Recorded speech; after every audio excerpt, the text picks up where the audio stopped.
उम्मीद है आप लोग बहुत अच्छे होंगे। आज हम लेके आए हैं क्लास 12 की केमिस्ट्री और केमिस्ट्री में पढ़ रहे थे डी ब्लॉक।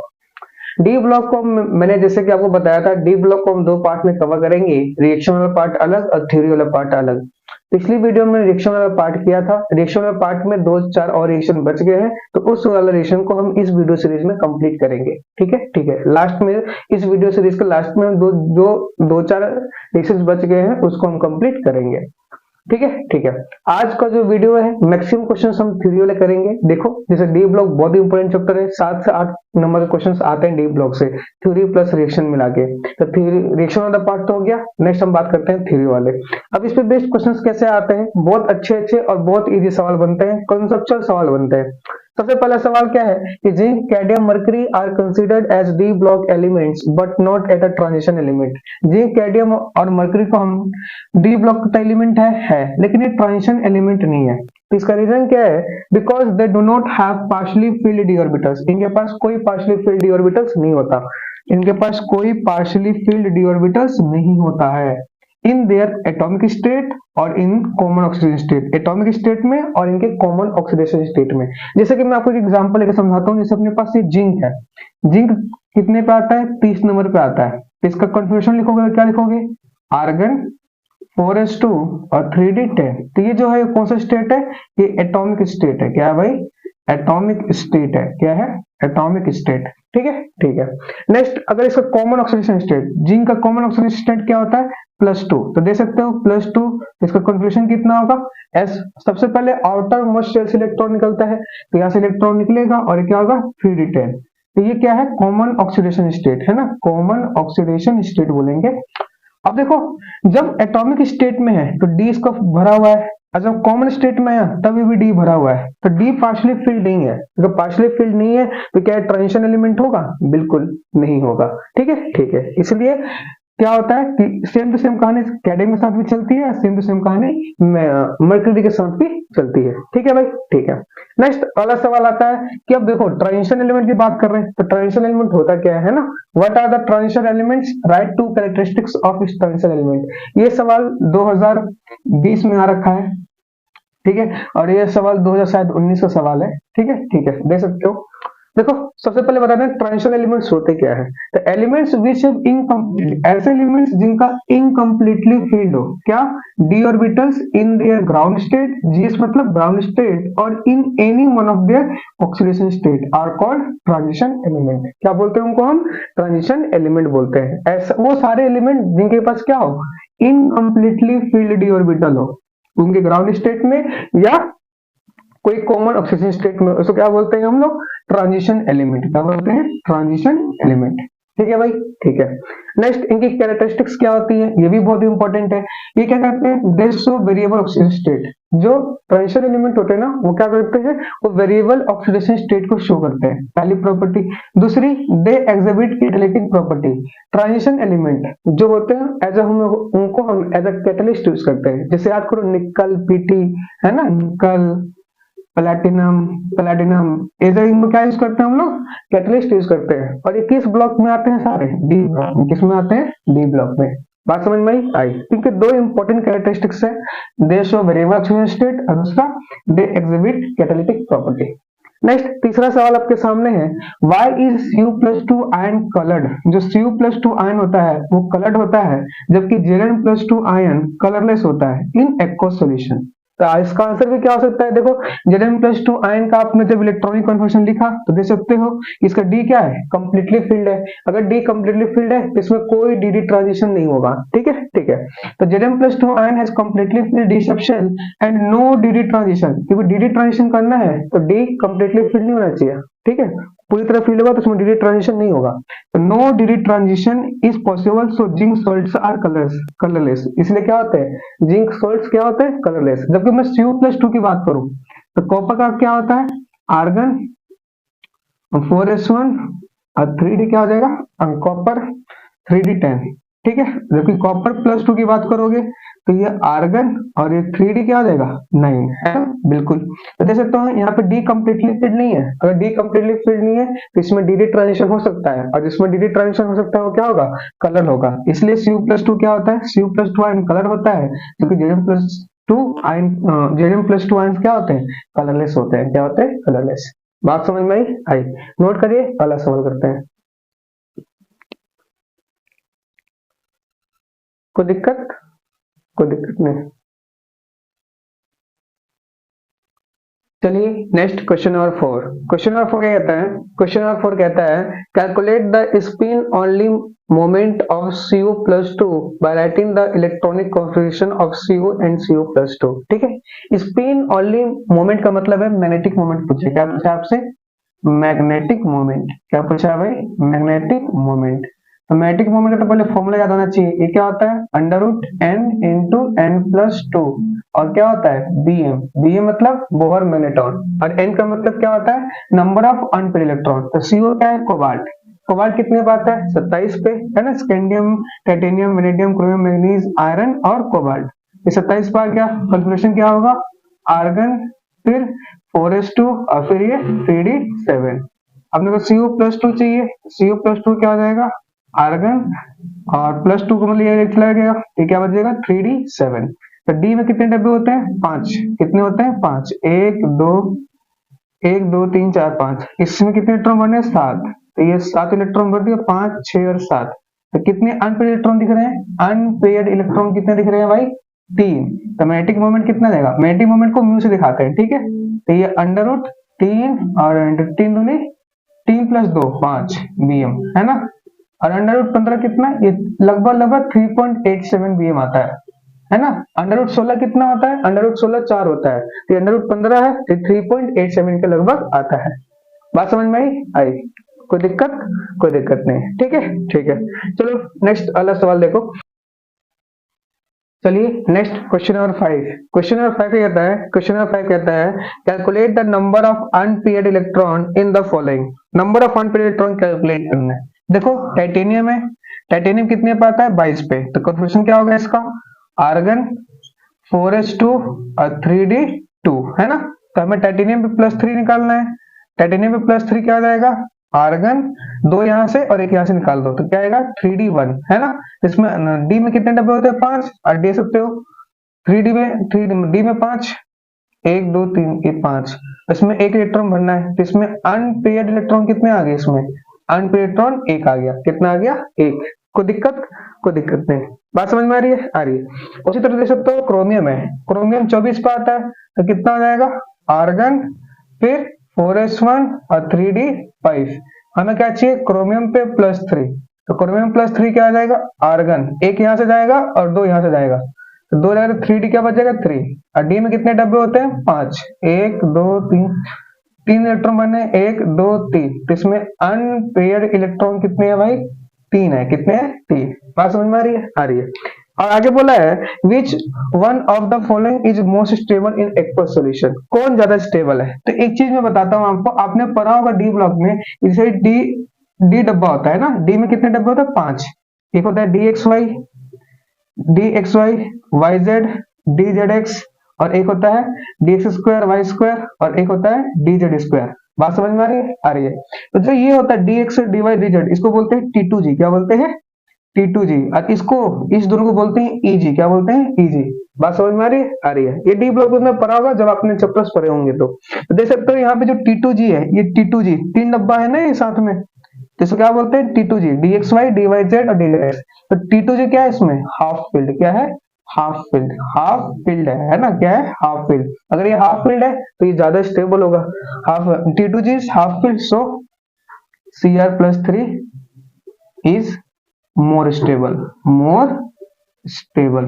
ठीक है, जबकि यहाँ पे हाफ फील्ड नहीं है। बात समझ में आई? कोई दिक्कत? कोई दिक्कत नहीं। नोट करिए, अगला सवाल करते हैं, क्वेश्चन नंबर 6। आया समझ में भाई? आया। नेक्स्ट अगला सवाल देखो। अगला सवाल क्या कहता है? Give reason. रीजन देना आपको। Transition metals form alloys. तो ट्रांजिशन मेटल्स एलॉय इसलिए बनाते हैं क्योंकि ट्रांजिशन मेटल्स के एटॉमिक रेडियस लगभग क्या होते हैं? सेम। तो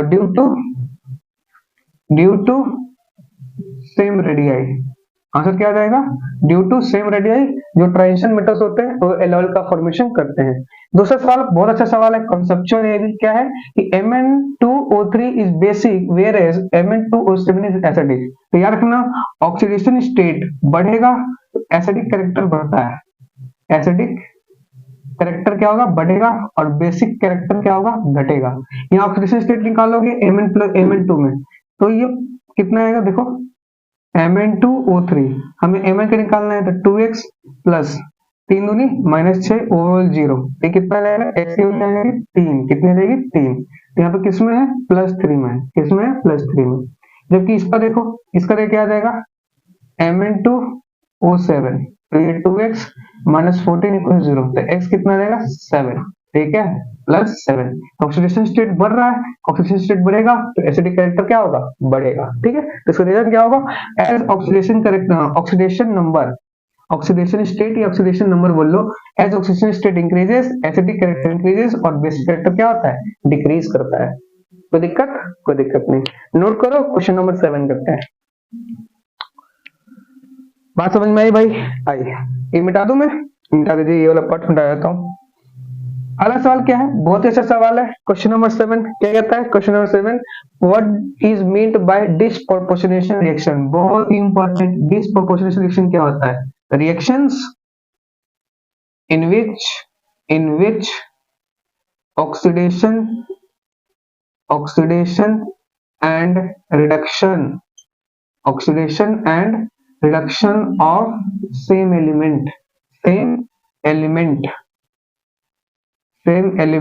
involves ऐसा रिएक्शंस जिसमें सेम एलिमेंट का ऑक्सीडेशन हो और उससे का रिडक्शन हो, उसको क्या बोलते हैं, डिस्प्रोपोर्शनेशन रिएक्शन। एग्जांपल देख लो, जैसे Cu+ है, 2 Cu+ लिया एक्वस फॉर्म में, तो ये Cu सॉलिड बनता है प्लस Cu+2 बनता है एक्वस। तो देखो +1 से ये एलिमेंटल स्टेट में कितना होता है, 0, तो +1 से 0 हो रहा है, तो मतलब कॉपर का क्या हो रहा है, रिडक्शन हो रहा है। जबकि यहाँ पे कॉपर +1 से कहाँ आ रहा है, +2, तो इसका क्या हो रहा है, ऑक्सीडेशन हो रहा है। तो सेम स्पीसीज का रिडक्शन और सेम स्पीसीज का ऑक्सीडेशन है ना। तो किसी भी रिएक्शन में जब एक ही का ऑक्सीडेशन हो और एक ही का रिडक्शन हो, तो उसको बोलते हैं डिस्प्रोपोर्शनेशन रिएक्शन। क्या बोलते हैं, डिस्प्रोपोर्शनेशन रिएक्शन। बात समझ में आई भाई, आई, नोट करिए, आगे बढ़ते हैं। कोई दिक्कत यहां तक, कोई दिक्कत नहीं। चलिए next question number 7। Question number 7 बहुत ही अच्छा सवाल है और ये बहुत बार पेपर में आया हुआ है, लगभग हर साल मान सकते हो ये सवाल आना ही आना है। क्या है, Cu+ आयन, Cu1 मतलब Cu+ आयन की बात कर रहा है।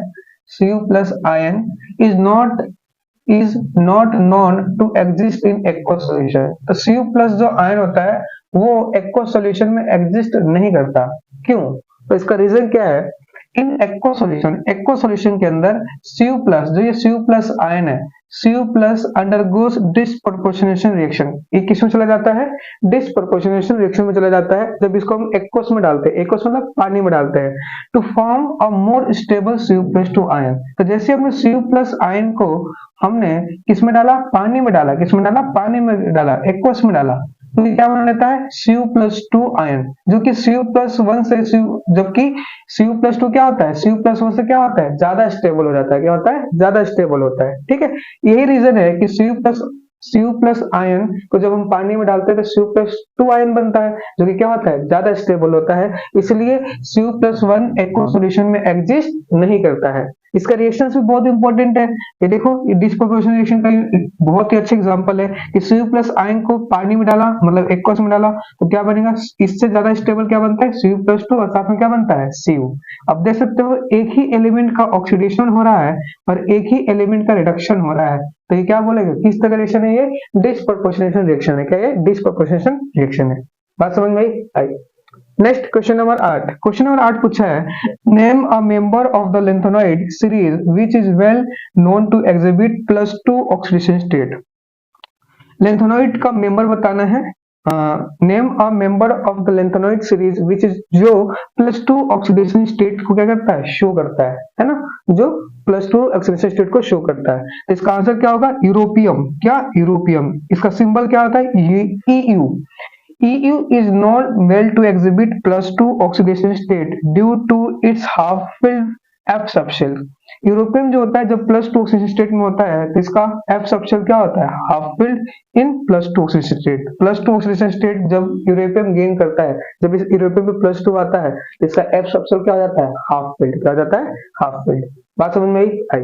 नेक्स्ट अगला सवाल है, अगला सवाल क्या रखा है, question number 9, give reason. Reason देना आपको कि जो ये यूरोपियम +2 बना, europium +2 is strong reducing agent, ये स्ट्रॉन्गेस्ट रिड्यूसिंग एजेंट है, इसका रीजन बताओ। तो इसका रीजन क्या है कि U+2 has a strongest tendency to lose electron to attain the more stable +3।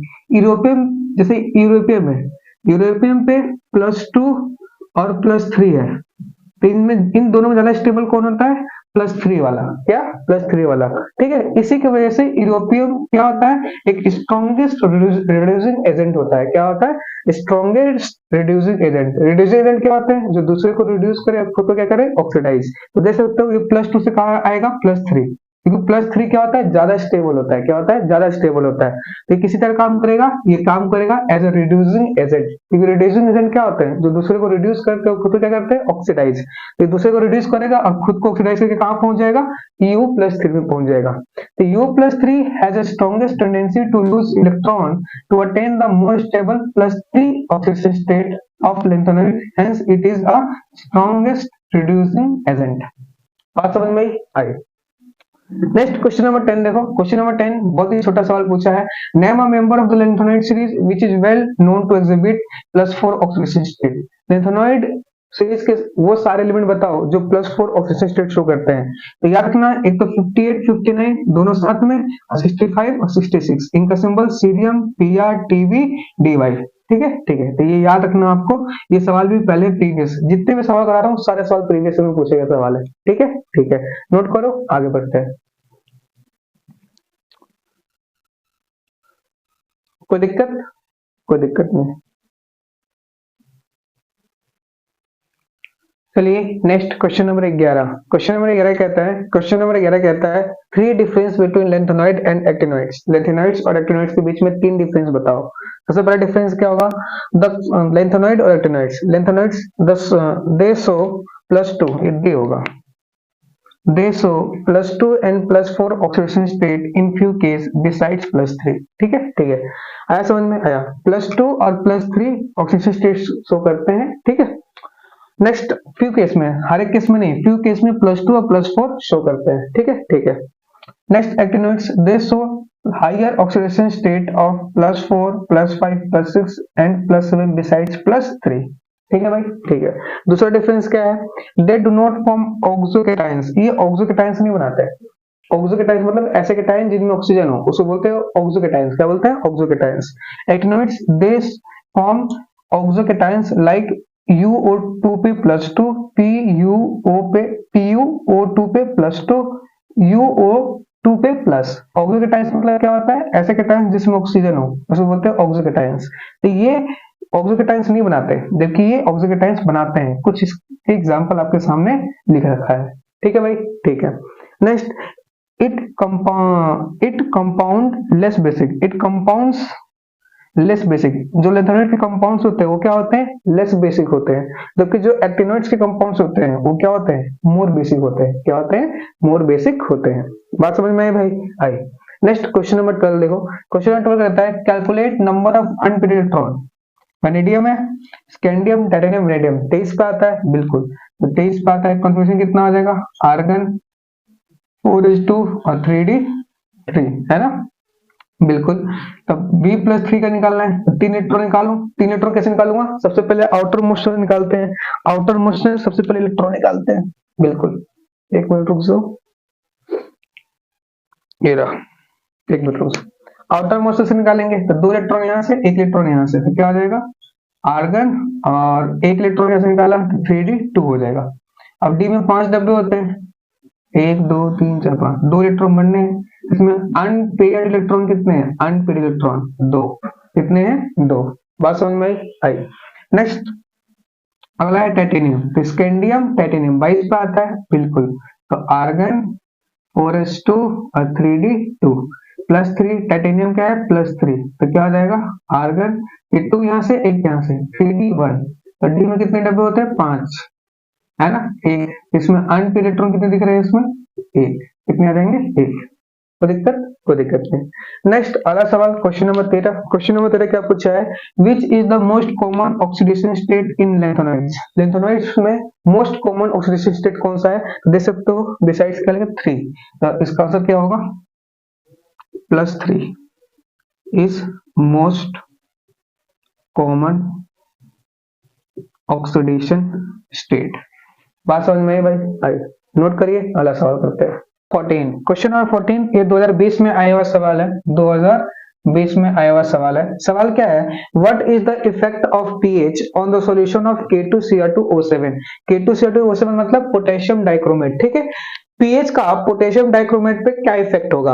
Also give the structure of chromate and dichromate ion. Chromate और डाइक्रोमेट आयन का स्ट्रक्चर बताना है along with the colour of species, और साथ में का colour बताना है कि क्रोमेट आयन किस कलर का होता है और डाइक्रोमेट किस कलर का होता है। तो देखो क्रोमेट आयन क्या होता है, सबसे पहले बात क्रोमेट आयन। तो क्रोमेट आयन होता है अपने पास, मैं यहाँ लिख देता हूँ CrO4 पे -2, इसको बोलते हैं क्रोमेट आयन। और Cr2O7 इस पे -2, इसको बोलते हैं डाइक्रोमेट आयन, ठीक है, ठीक है। तो पीएच का क्या इफेक्ट पड़ेगा इस पे, तो सबसे पहला ऑन डिक्रीजिंग पीएच, अगर पीएच की वैल्यू घट रही है मतलब एसिडिक मीडियम है ना, तो on decreasing pH that is on acidifying yellow colour of chromate. Chromate जो आयन होता है वो किस कलर का होता है, येलो कलर का होता है। तो जैसे जैसे आप पीएच डिक्रीज करते हो, एसिडिक मीडियम लाते हो, तो जो क्रोमेट आयन का येलो कलर है चेंजेस टू डाइक्रोमेट। तो क्रोमेट आयन किस में चेंज हो जाता है, ड्राई क्रोमेट आयन में, और इसका कलर कैसा हो जाता है, ऑरेंज। कैसा हो जाता है, ऑरेंज। कहने का मतलब क्या है कि क्रोमेट है अपने पास, क्रोमेट आयन है, उसको एसिडिक मीडियम है, एसिडिक मीडियम के प्रेजेंस में इसका क्रोमेट आयन डाइक्रोमेट आयन में चेंज हो जाता है। क्रोमेट आयन का कलर क्या होता है, येलो, जबकि डाइक्रोमेट आयन का कलर क्या होता है, orange. While on increasing pH, pH बढ़ा रहे हो मतलब बेसिक मीडियम, क्या, बेसिक मीडियम। तो while increasing pH that is on treating with alkalis, alkalis मतलब बेस, ऑरेंज कलर, जो ऑरेंज कलर है डाइक्रोमेट का, क्या, ऑरेंज कलर डाइक्रोमेट का, orange colour of dichromate changes to chromate yellow colour. तो कहने का मतलब क्या है कि ये क्रोमेट आयन और ये डाइक्रोमेट आयन, ये क्या होते हैं, इंटर कन्वर्टिबल। क्या होते हैं, इंटर कन्वर्टिबल। क्रोमेट आयन को जब एसिडिफाई करोगे तो डाइक्रोमेट मिलेगा। ये किस कलर का होता है, ये कलर होता है अपने पास येलो, ये कैसा होता है, ऑरेंज। और डाइक्रोमेट आयन को जब बेसिक मीडियम में डालोगे तो क्या बन जाएगा आपका, क्रोमेट आयन। ये किस कलर का होता है, ये होता है अपने पास ऑरेंज, और ये किस कलर का होता है, येलो। बात समझ में आई। अब दूसरा सवाल था स्ट्रक्चर। स्ट्रक्चर देख सकते हो सबसे पहले किसका, क्रोमेट आयन का। तो CrO4 पे -2 है, तो क्रोमियम सेंट्रल एटम हो गया, 4 ऑक्सीजन है, 1 2 3 4, क्योंकि आपको -2 चाहिए, तो 2 ऑक्सीजन के साथ सिंगल बॉन्ड, अब बाकी के साथ क्या बनाएगा, डबल बॉन्ड। तो ये आ गया क्रोमेट आयन, जिसकी कलर क्या होती है, येलो। ठीक है भाई, ठीक है।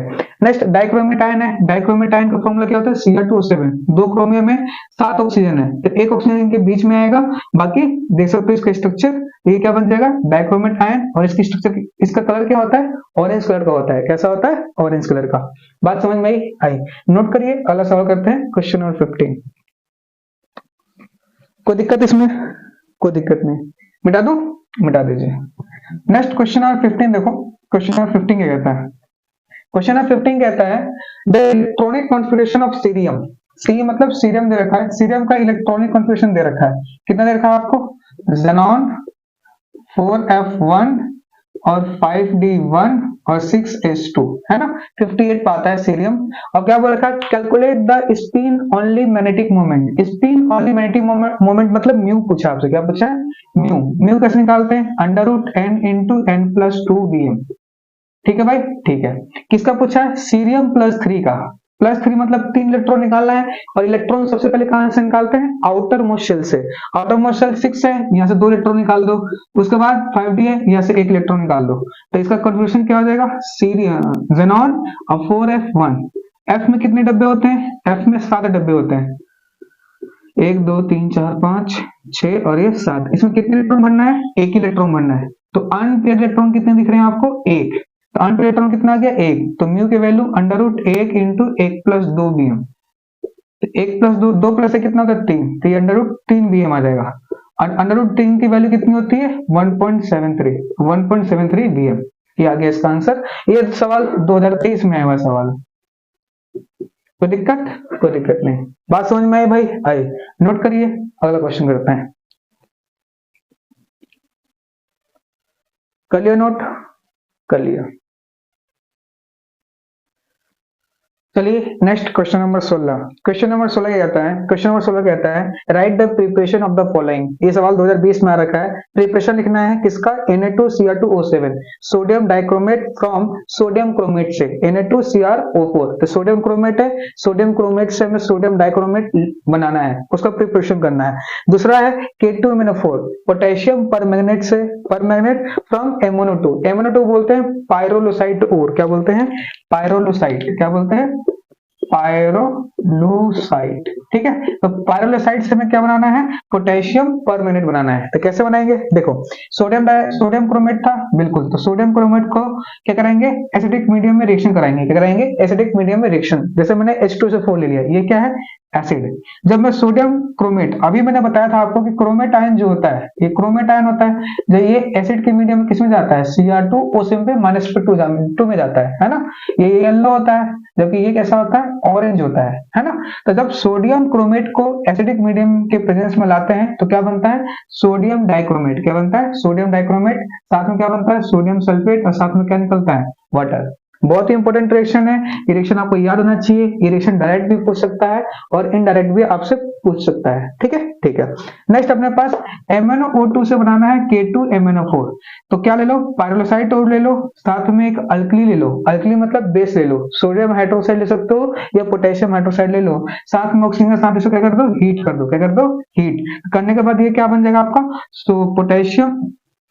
पोटेशियम पर मैग्नेट बन जाएगा। क्या बन जाएगा? सॉरी, पोटेशियम मैग्नेट है ये मैग्नेट है। क्या है? मैग्नेट है ना? MnO4 पे माइनस, तो इसको पर मिनट बोलते हैं। MnO4 पे -2, इसको बोलते हैं मैग्नेट आयन। इसको बोलते हैं पर मैग्नेट आयन। क्या बोलते हैं? पर मैग्नेट आयन। जबकि इसको क्या बोलते हैं? Manganate ion. Manganate ion. तो हमें मैग्नेट आयन बनाना था। क्या बनाना था? मैग्नेट आयन बनाना है। किससे? पायरोलोसाइट ओर से। तो पायरोलोसाइट ओर को क्या करेंगे? अल्कली बेस, एक बेस से रिएक्शन कराएंगे, साथ में ऑक्सीजन, साथ में हीट कर देंगे, तो अपने पास बन जाएगा सोडियम मैग्नेट। इसको सॉरी, पोटेशियम है ना, तो ये क्या बन जाएगा? Potassium magnet. और क्या बन जाएगा? वाटर। तो ये दोनों बहुत ही इंपॉर्टेंट है। ये डायरेक्ट आपके पेपर में आते हैं और आता भी है, बहुत बार आ भी रखा है। 2030 में पूछा गया है, इससे पहले भी बहुत बार पूछा गया सवाल है ये। नेक्स्ट है, आया समझ में? यहां तक पहली बात आई। ठीक है, ठीक है, इसको नोट करो, फिर अगला सवाल करते हैं। क्वेश्चन नंबर 17 नोट कर लीजिए पहले इसको।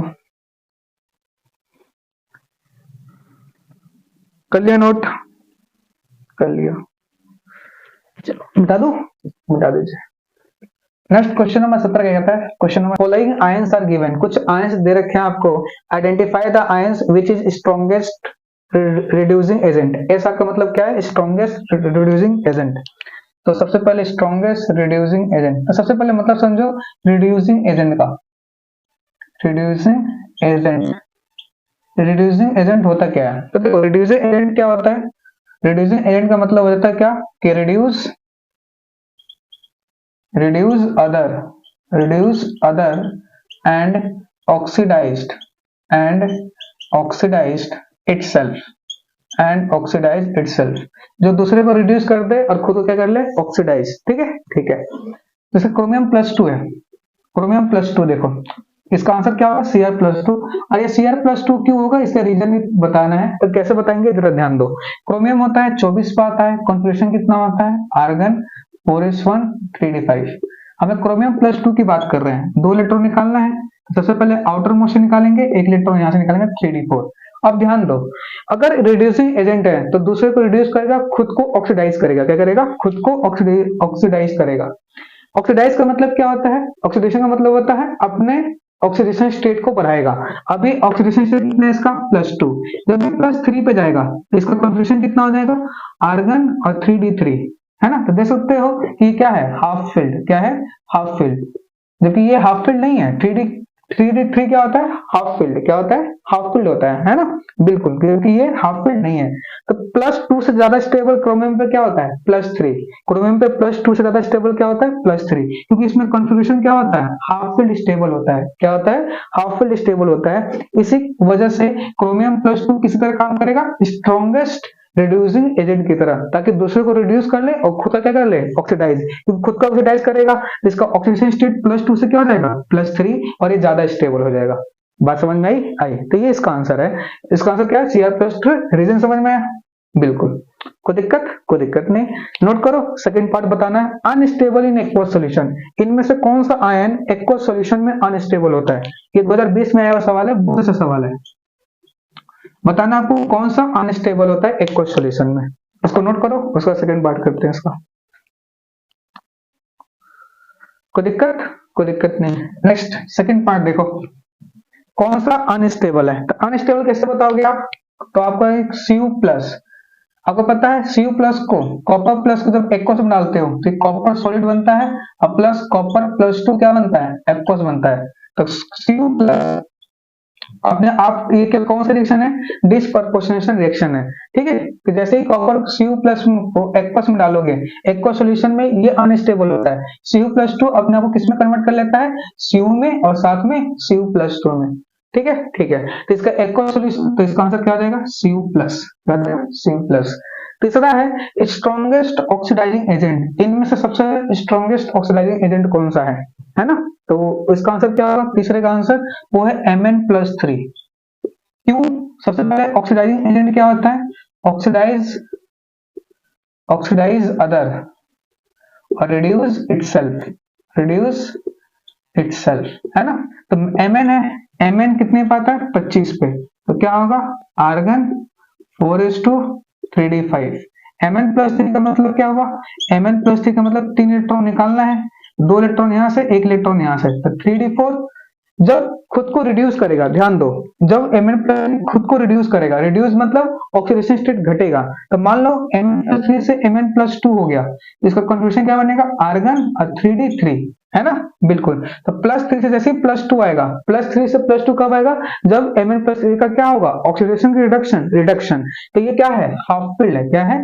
हाफ फील्ड है ना? तो ज्यादा स्टेबल हो जाएगा, जबकि क्या होगा? कम स्टेबल होगा। बात समझ में आ रही है? आ रही है। या ऐसे ही बता सकते हो कि Mn+3 था, Mn+3 कॉन्फिगरेशन इतना आ गया। अब Mn+3 से Mn+2 ज्यादा स्टेबल होता है। क्यों? क्योंकि इसमें हाफ फील्ड कॉन्फिगरेशन मिलता है, इसी वजह से Mn+2 ज्यादा स्टेबल होता है, Mn+3 कम स्टेबल होता है। तो किसी तरह काम करेगा? स्ट्रॉन्गेस्ट ऑक्सीडाइजिंग एजेंट की तरह काम करेगा। ठीक है ठीक है। दूसरा रीजन ये भी हो सकता है कि 3 इलेक्ट्रॉन को निकालने के लिए आपको ज्यादा एनर्जी देनी पड़ेगी, मतलब थर्ड आयनाइजेशन एंथैल्पी इसका Mn+3 से क्या? थर्ड आयोनाइजेशन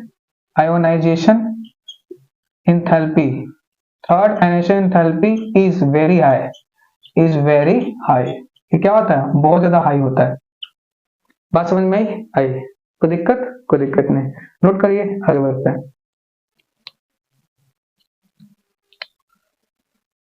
कर लिया नोट? कर लिया।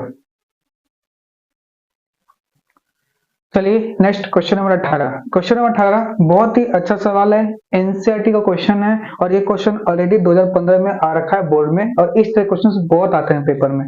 क्वेश्चन कैसे होता है कि E0 M+2 से M दे देगा, कुछ एलिमेंट का E0 दे देगा, है ना, और आपसे सवाल पूछ लेगा। जैसे सबसे पहले सवाल पूछा है, why is E0 Cu+2 to Cu value exceptionally positive. इस पूरे टेबल में देखो, पूरी टेबल में Cu की जो वैल्यू है, E0 की जो वैल्यू है, +2 से M+2 से M जाने में वो पॉजिटिव आ रही है। तो इससे पूछे रीजन क्यों, तो इसका रीजन क्या है। दूसरा सवाल है, why is E0 Mn+2 to Mn+2 से Mn जब जा रहे हैं, वैल्यू इज हाईली नेगेटिव। जैसे तो इस पूरे डाटा में सबसे ज्यादा नेगेटिव कौन सी वैल्यू है? Mn की है, इसका रीजन बताना है। तीसरा सवाल पूछा है, which is a strongest reducing agent, Cr+2 और Fe+2। Cr ये रहा और Fe ये रहा, तो Cr+2 और Fe+2 में कौन सा स्ट्रॉन्गेस्ट रिड्यूसिंग एजेंट है, उसका रीजन बताना है। तो इस तरह के सवाल पूछे जाते हैं पेपर में, और बहुत बार आता है ऐसे सवाल। कैसे करना है ध्यान समझो। सबसे पहला सवाल है कि E0 Cu+2 Cu का वैल्यू एक्सेप्शनली पॉजिटिव है, इसका रीजन क्या है कि in case of Cu case में the sum of enthalpy of atomisation and ionisation enthalpy is, जो आयनाइजेशन एंथैल्पी और एंथैल्पी ऑफ एटोमाइजेशन का जो सम करते हो वो then is greater than enthalpy of hydration. तो इसका एंथैल्पी ऑफ हाइड्रेशन वैल्यू क्या आती है? ज्यादा आती है। Enthalpy of atomisation delta H of atomisation, है ना, प्लस डेल्टा H ऑफ किसका, ionisation, delta H of ionisation, ये ग्रेटर आता है एंथैल्पी ऑफ हाइड्रेशन से, एंथैल्पी ऑफ हाइड्रेशन से। इसी की वजह से कॉपर का जो E not M plus two to M, Cu plus two से तो Cu प्लस जा रहे, एक्सेप्शनली क्या मिलता है, पॉजिटिव मिलता है, क्या मिलता है, पॉजिटिव मिलता है। बात समझ में आई? कोई दिक्कत, कोई दिक्कत नहीं। दूसरा सवाल पूछा है, why is E not M N plus two to M N value highly negative as compare to other element, दूसरे एलिमेंट की कंपेरिजन में एम एन प्लस टू ये वैल्यू नेगेटिव क्यों है, सबसे ज्यादा नेगेटिव क्यों है?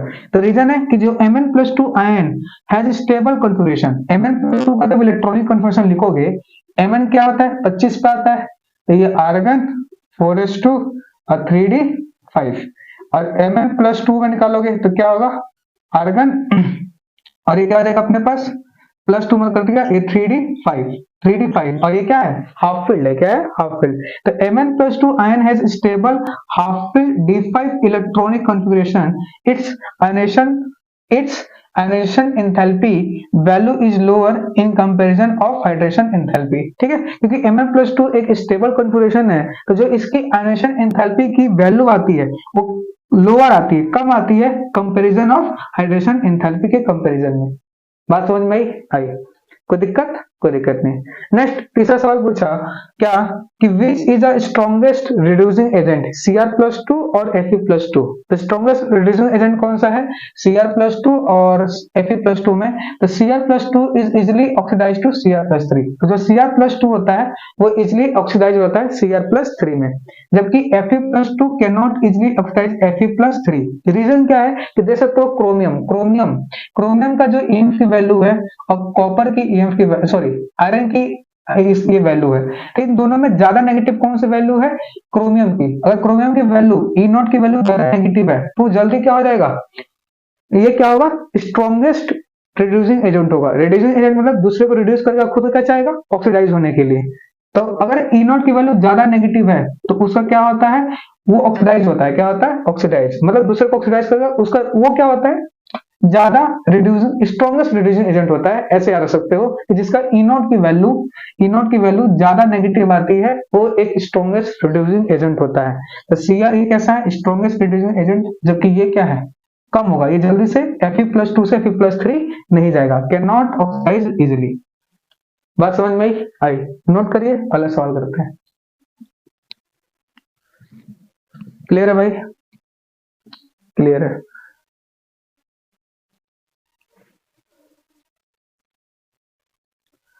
चलिए next question number 19। Question number 19 कहता है following are the transition metals ions, ठीक है, ऑफ 3D सीरीज के कुछ एलिमेंट्स है और उनके आयंस दे रखे हैं।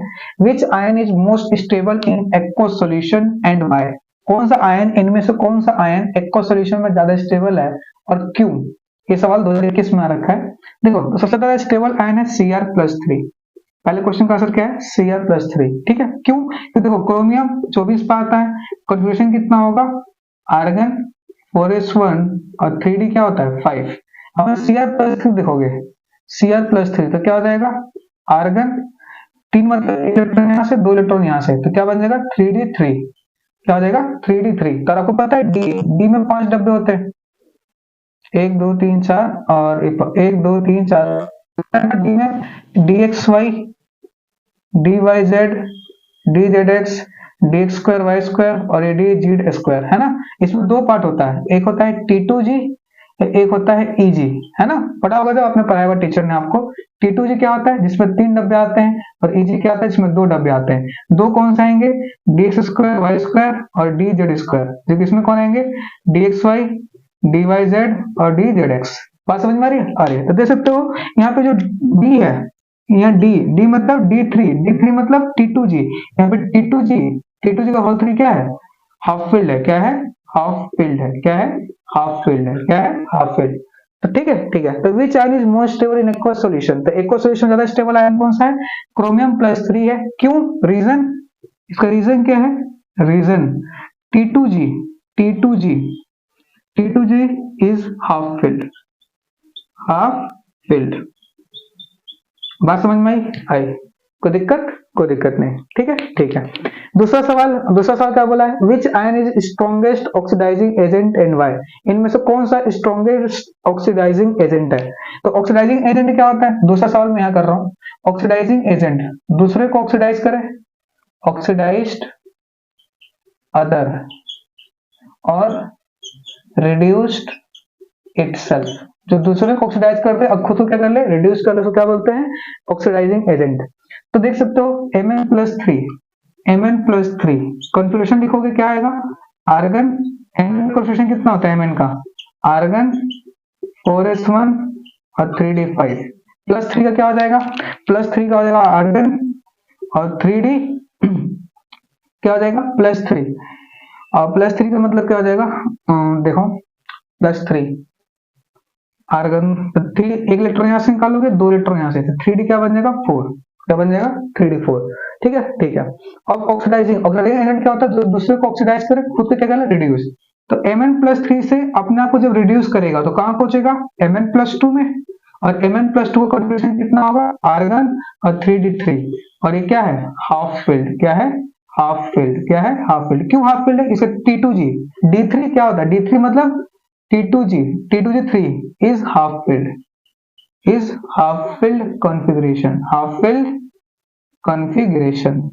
फील्ड कॉन्फ़िगरेशन होने की वजह से Mn+3 किसी तरह काम करेगा, स्ट्रॉन्गेस्ट ऑक्सीडाइजिंग एजेंट। क्यों, क्योंकि इस केस में T2G क्या होता है, हाफ फील्ड। क्या होता है, हाफ फील्ड। अगला सवाल है तीसरा सवाल क्या पूछा आपसे, which ion is colourless and why. कौन सा आयन कलरलेस है और क्यों है। तो कलरलेस मतलब जो पैरा होगा, पैरा वो क्या होगा, कलर होगा। क्या होगा, कलर। और जो डायमैग्नेटिक होगा, वो क्या होगा, कलरलेस। क्या होगा, कलरलेस। डायमैग्नेटिक इसमें अनपेयर्ड इलेक्ट्रॉन क्या हो, जीरो हो। क्या हो, अनपेयर्ड इलेक्ट्रॉन क्या हो, जीरो। तो आप जब इलेक्ट्रॉन कॉन्फ़िगरेशन लिखोगे Ti+4 में अनपेयर्ड इलेक्ट्रॉन जीरो आएगा, तो इसमें इसका अनपेयर्ड इलेक्ट्रॉन जीरो है, मतलब ये कैसा होगा, कलरलेस। क्या होगा, कलरलेस। तो इसका रीजन Ti+4। क्यों, क्योंकि Ti+4 इसके पास अनपेयर्ड इलेक्ट्रॉन जीरो है। अगर अनपेयर्ड इलेक्ट्रॉन जीरो है तो क्या होगा भाई, अनपेयर्ड इलेक्ट्रॉन जीरो है तो क्या हो जाएगा, कलरलेस। क्या हो जाएगा, कलरलेस। बात समझ में आई। कोई दिक्कत नहीं। नोट करिए, क्वेश्चन नंबर 20 करते हैं। आया समझ में, आया, हटा दीजिए। चलिए नेक्स्ट क्वेश्चन नंबर 20। ये सवाल भी बहुत बार आ रखा है पेपर में, 2019 में आया हुआ सवाल है, ठीक है। आपके प्री बोर्ड में भी आया होगा सवाल। ये सवाल क्या है, 3D सीरीज के एलिमेंट दे देगा आपको। 3D सीरीज में कौन कौन आता है, scandium, titanium, vanadium, chromium, manganese, iron, cobalt, nickel, copper और जिंक। सबसे पहला सवाल पूछा आपसे, element which show maximum oxidation state. इन सब में कौन सा element maximum oxidation state show करता है। इसका सही आंसर क्या होगा, मैग्नीज। ये आपको याद करना पड़ेगा। क्या करना पड़ेगा, याद। Mn मैग्नीज जो होता है वो हाईएस्ट ऑक्सीडेशन स्टेट शो करता है। कहां से कहां तक, +2 से +7 तक। क्यों, क्योंकि इसमें 3D सबशेल जैसे मैग्नीज होता है। मैग्नीज क्या होता है, आर्गन 4s2 और 3d5 और D सबशेल में कितने अनपेयर्ड इलेक्ट्रॉन, 1 2 3 4 5 और 1 2 3 4 5। D5 में मतलब 5 अनपेयर्ड इलेक्ट्रॉन होते हैं। कितने होते हैं, 5, है ना। तो इसी की वजह से ये मैक्सिमम क्या शो करता है, ये ऑक्सीडेशन स्टेट। क्यों, क्योंकि maximum unpaired electron in 3D subshell. क्योंकि 3D सबशेल में maximum number of unpaired electron होते हैं। कितने होते हैं, 5। कितने होते हैं, 5। इसी वजह से तो ये डाटाबेस है, ये आपको डायरेक्ट याद रखना पड़ेगा। दूसरा पूछा है कि element which has highest melting point. 3D series में सबसे ज्यादा मेल्टिंग पॉइंट किसका है, तो इसका आंसर है क्रोमियम। क्या है, क्रोमियम। दूसरे का आंसर क्या है, Cr। क्या है, Cr, क्रोमियम। ठीक है। कोई दिक्कत नहीं। आया समझ में, आया। क्यों, कोई पूछे रीजन, तो रीजन इसके वैलेंस इलेक्ट्रॉन देखो, ये आर्गन हो गया, 4s1 हो गया, 3d5 हो गया। तो वैलेंस इलेक्ट्रॉन में इसके 5 अनपेयर्ड है, ये 4s और ये 3d। 1 2 3 4 5, 1 2 3 4 5 और ये 1, ये 4s है, ये 3d है। देख सकते हो इसके वैलेंस शेल मतलब आउटर मोस्ट शेल में, ये आउटर मोस्ट शेल में 6 अनपेयर्ड इलेक्ट्रॉन है, और 6 अनपेयर्ड इलेक्ट्रॉन की होने की वजह से इसमें स्ट्रॉन्ग क्या होगा, inter strong inter atomic attraction होगा। क्या होगा? Attraction. Strong inter atomic attraction होगा। स्ट्रॉन्ग इंटर एटॉमिक अट्रैक्शन होने की वजह से इसका मेल्टिंग पॉइंट क्या होगा? ज्यादा होगा। क्या होगा? ज्यादा होगा। बात समझ में आई? नेक्स्ट अगला सवाल पूछा है, element which show +3 oxidation state only. कौन सा एलिमेंट 3D सीरीज में सिर्फ +3 ऑक्सीडेशन स्टेट शो करता है? इसका सही आंसर है स्कैंडियम। क्या है? स्कैंडियम। ठीक है, ठीक है। इसका सही आंसर क्या है? थर्ड का। सेकंड का आंसर क्या था? क्रोमियम। पहले का आंसर क्या था? मैग्नीज।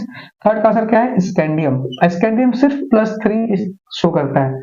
ठीक है, ठीक है। क्यों? क्योंकि देखो ये नोबल गैस कॉन्फ़िगरेशन है।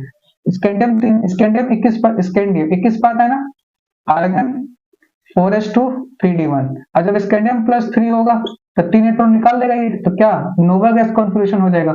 इसीलिए स्कैंडियम सिर्फ और सिर्फ +3 ऑक्सीडेशन स्टेट शो करता है। नेक्स्ट है, which element is a strongest oxidising agent in +3 state में सबसे ज्यादा स्ट्रॉन्गेस्ट ऑक्सीडाइजिंग एजेंट कौन होता है? तो आपको बताना है, तो वो होता है Mn। क्या होता है? Mn। इसका आंसर क्या होगा? Mn +3 में। क्यों? क्योंकि +3 में दे सकते हो Mn का कॉन्फ़िगरेशन। Mn का कॉन्फ़िगरेशन कितना होगा +3 में? आर्गन 4s1 और 3d5। और जब +3 पहुंचोगे तो क्या हो जाएगा? आर्गन और 3d +3 मतलब 2 इलेक्ट्रॉन 3d3 और ये क्या हो जाएगा? हाफ फिल्ड T2G हो जाएगा। इसमें क्या हो जाएगा? Half filled T2G। इसी की वजह से ये क्या कहलाएगा? +3 में 3D सीरीज में +3 ऑक्सीडेशन स्टेट में स्ट्रॉन्गेस्ट ऑक्सीडाइजिंग एजेंट कौन होता है? मैग्नीज। कौन होता है? मैग्नीज। तो डाटा बेस है, आपको याद रखना पड़ेगा। ये डायरेक्ट क्वेश्चन आते हैं पेपर में। आया समझ में? आया। नोट करिए, आगे बढ़ते हैं। कोई दिक्कत? कोई दिक्कत नहीं। चलिए नेक्स्ट, जैसे कि मैंने आपको कहा था कि कुछ और इंपॉर्टेंट रिएक्शंस है जो इस चैप्टर में करने हैं। हमने पिछली वीडियो में डी ब्लॉक के बहुत सारे रिएक्शंस कर लिए थे, उसका ट्रिक सीखा था, उसको याद कर रहा था, समझा था। इसके अलावा 5 और इंपॉर्टेंट रिएक्शन है। ये रिएक्शन भी ऑलरेडी पेपर में आ चुके हैं और एनसीईआरटी का रिएक्शन है, तो आपको ये भी याद आना चाहिए। सबसे पहला रिएक्शन है कि पोटेशियम परमैंगनेट है। पोटेशियम परमैंगनेट को जब हीट करते हैं तो क्या बनता है? पोटेशियम मैग्नेट, साथ में MnO2, साथ में क्या बनता है? O2। बात समझ में आई? दूसरा रिएक्शन है परमैंगनेट आयन लो। परमैंगनेट आयन का रिएक्शन कराओ, H2O3 साथ में वाटर होगा, तो ये परमैंगनेट आयन किस में कन्वर्ट होता है? MnO2 में। और ये किस में जाता है? सल्फेट में। और साथ में क्या मिलता है आपको? OH। ये आपको बैलेंसिंग के साथ याद होना चाहिए रिएक्शन। ठीक है, ठीक है। वैसे परमैंगनेट आयन वाटर साथ में हो और तो I माइनस किस में जाता है? IO3 माइनस, इसको आयोडेट आयन बोलते हैं। और MnO4 माइनस किस में जाता है? MnO2 में। देख सकते हो ये परमैंगनेट था, ये MnO2 में कन्वर्ट हुआ। ये भी परमैंगनेट है, ये इसके साथ में वाटर भी होना चाहिए। क्या होना चाहिए? वाटर भी। इसके साथ वाटर दे रखा है तो ये MnO2 में जाएगा और I माइनस को किस में भेजेगा? IO3 माइनस में। यहाँ पे H2O3 किस में जाता है? सल्फेट में। समझ में आ रहा है? साथ में OH माइनस। वैसे से तो इस क्या है? Dichromate ion. डाइक्रोमेट आयन को जब बेस के साथ रिएक्शन कराते हो तो बनता है क्रोमेट आयन। क्या बनता है? क्रोमेट आयन, साथ में वाटर। उसी तरह देखो MnO2 KOH O2, तो क्या बनेगा? K2MnO4। क्या बोलेंगे? Potassium magnet. और इसे क्या बोलेंगे? साथ में क्या? वाटर। तो ये 5 और इंपॉर्टेंट रिएक्शन है, इनको लर्न कर लीजिएगा। बात समझ में आई? कोई दिक्कत है यहाँ तक? कोई दिक्कत नहीं। तो चलिए आज के लेक्चर को यही समाप्त करते हैं। आज के सीरीज में हमने डी ब्लॉक खत्म हुआ। ठीक है, ठीक है। अगर वीडियो पसंद आए तो लाइक करो, शेयर करो, सब्सक्राइब करो। Thank you. मिलते हैं नेक्स्ट वीडियो में।